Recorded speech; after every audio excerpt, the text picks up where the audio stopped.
My guest is Therafiels. He teaches at Sapir College in Israel, and he also writes all the time for Haaretz. Yes, that's correct. Welcome to the show, Tzvi. Thank you.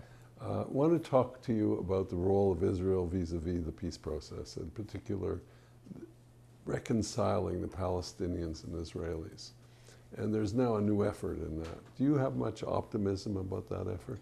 I have to be optimistic. I mean, I'm writing now for about 30 years about the peace process, and I cannot just drop it off. I mean, it's a matter of how do you deal with yourself after writing so long and not being optimistic about what you write about. But I am sincerely optimistic because I cannot say that one page in history dictates the rest of history. I think that we are turning pages every day, and we are seeing developments in the Palestinian arena and in the Israeli arena. We see policies changing, we see people changing, we see all kind of aerial developments which are dictating Israelis' policies and America's policies. So I must say that in that dynamic I am optimistic. Okay, let's take them one at a time. The dynamic in the Palestinian, I'm talking about the West Bank and not Gaza. We'll leave Gaza aside for now. And what's the dynamic that makes you positive in the West Bank? Well, I can see that the Palestinians are also fed up with not having a state. They want to have a state. They are also declaring it, not officially, and they are on the verge of declaring it officially to have a state, which means that they know the responsibility of being a state as opposed to being an organization or even an authority. They know their status and they understand what it takes to run a state. I think they have shown the Israelis that they are able. I think they have shown the world that they deserve a Palestinian state, and as such, they have kind of accumulated enough legitimacy in the world, so the world is going to support this state. This is a new phenomenon that Israel will have to deal with. And by it, I mean, Israel cannot stick to a position of a refusenik who always says no to a Palestinian state. Israel has now to adjust to the idea. And this is, I think, a very good development. Do you think Israel has adjusted, that the right that used to reject a Palestinian state has now accepted a Palestinian state, though not necessarily where the borders are or about East Jerusalem? Right. First of all, the idea of two-state solution was adopted by Netanyahu. He has been forced to adopt it, but nevertheless, he had said the words, and as such, it became an Israeli policy, not only of the left or of the center. It is an Israeli policy of the right as well, not the extreme right.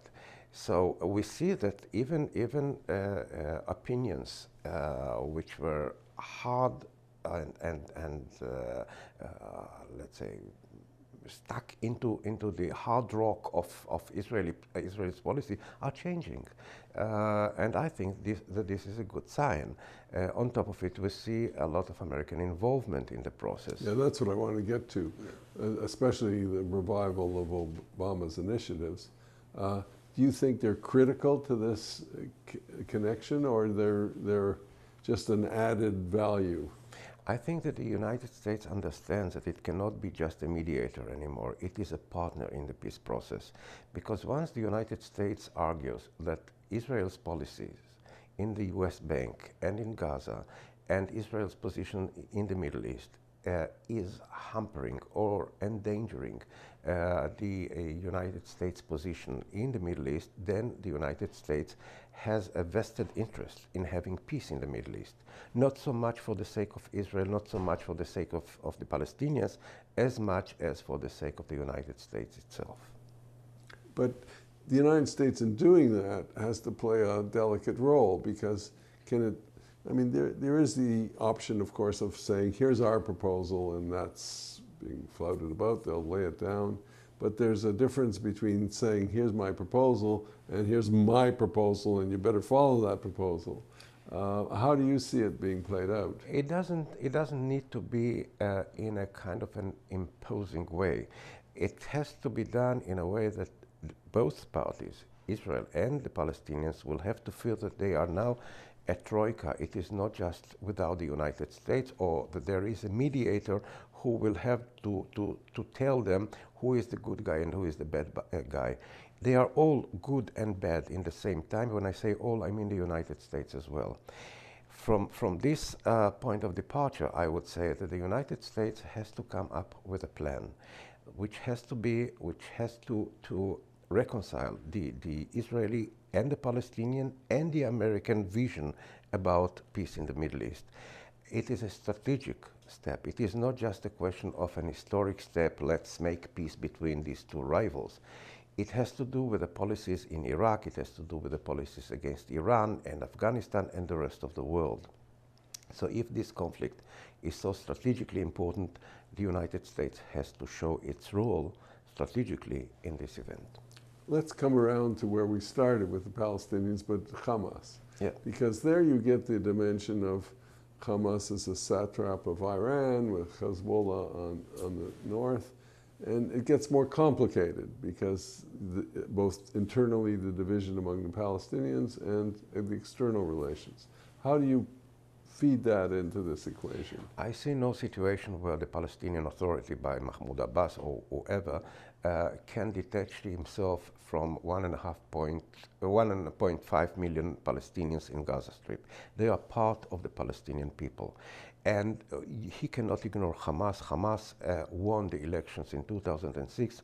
Hamas has a political power on top of everything else, and Hamas has to be integrated into the political scene in the Palestinian Authority, as much as Hezbollah is part of the political scene in Lebanon, and nobody really cares about its participation in the political scene. I cannot see a situation where the Palestinian Authority is working without Hamas.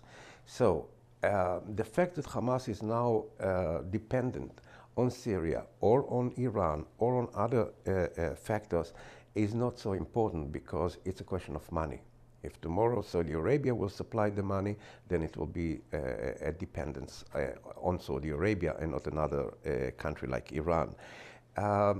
The fact that it is dependent on Syria is a good thing, because Syria is also a partner in the peace process. Well, it's also a separate stream in the peace process, because the United States is trying to initiate something there as well. True.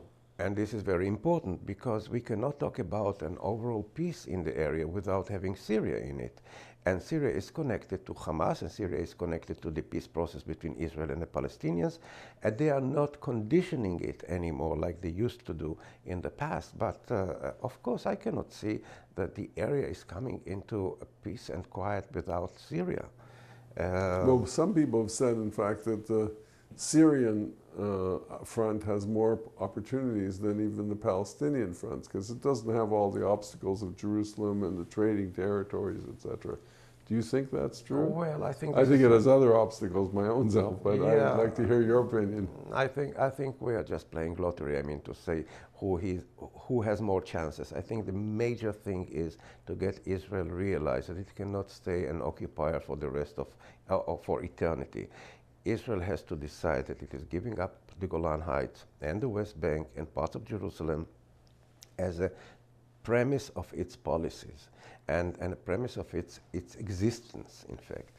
Without it, we can just chat forever about a peace process. It is land for peace. There is no other principle. Yeah, but you can accept land for peace, and you can say, is this the government that can do the deal? Well, did we say the same about Begin?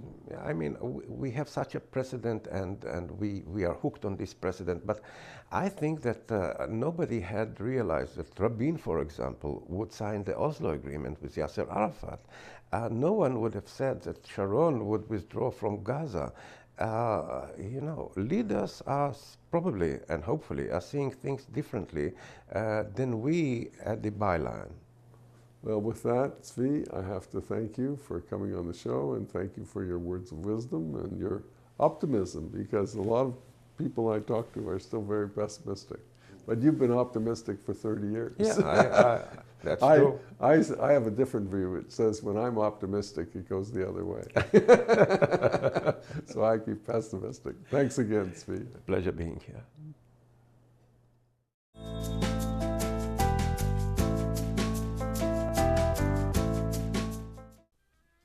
Next week in our program, Control and Information, Aaron Levtov of IMRC explores how our brain governs and controls our physical movements, emotions, and thinking process.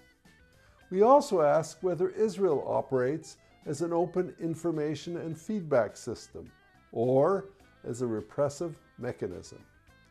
Yossi explores with his guests both dysfunctional and creative individual feedback systems. Join us.